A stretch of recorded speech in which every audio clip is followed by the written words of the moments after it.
coming off its most-watched season in 23 years and 9 Emmy Awards, Saturday Night Live is making major changes both in front of and behind the cameras. NBC announced Tuesday that Heidi Gardner, Null and Chris Redd will join the show's cast as featured players, beginning with Saturday's 43rd season premiere hosted by Ryan Gosling and featuring musical guest Jay-Z.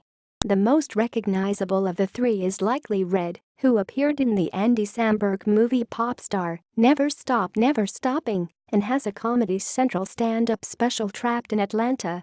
Gardner is a performer with the Groundlings, the improv troupe and school with such notable alumni as Kristen Wiig, Kathy Griffin, Lisa Kudrow and Phil Hartman.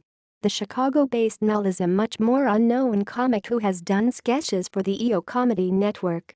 The new performers will fill holes left by the departures of notable veterans Bobby Moynihan, Vanessa Bayer and Sasheer Zamata, who served on the show for 9, 7, and 4 years, respectively.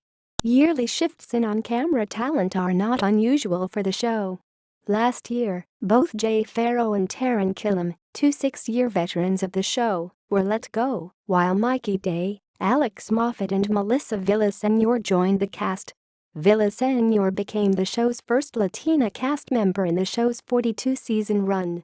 These departures also weren't unexpected, given how much time Moynihan and Bayer, especially, spent on the show. As the Washington Post reported, 6 seasons, the same number Tina Fey, Dennis Miller and Jimmy Fallon were on SNL, is a pretty long run on the show. Famous performers such as Bill Murray, John Belushi and Eddie Murphy spent less time as cast members.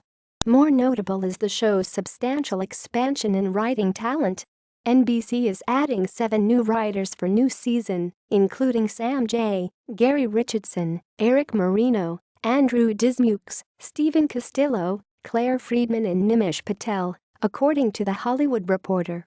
Some said Patel might be the most significant hire show that's been criticized for its lack of South Asian voices.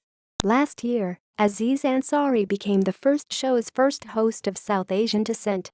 Pakistani-American filmmaker and Silicon Valley actor Kumail Nanjiani will be the show's second when he hosts on October 14.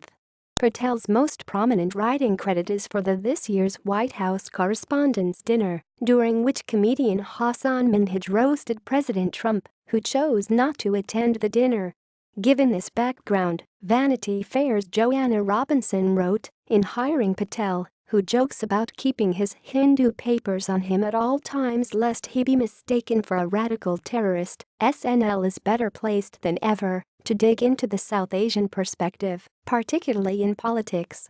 The show has long been criticized for its lack of racial diversity, which it has made strides to address in recent years.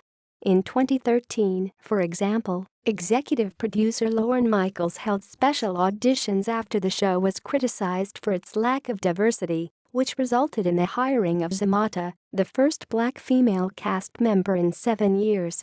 As the Post's Ella Izadi wrote, an argument in favor of increased racial diversity in SNL's cast is that it better positions the show to effectively comment on and satirize pop culture, politics and whatever else is in the zeitgeist at the moment.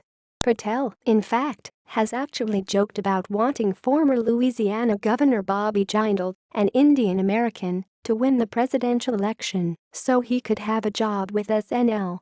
"I wanted Bobby Jindal to win, he's the Indian guy," Patel joked on stage at the Comedy Cellar last year, according to Vanity Fair.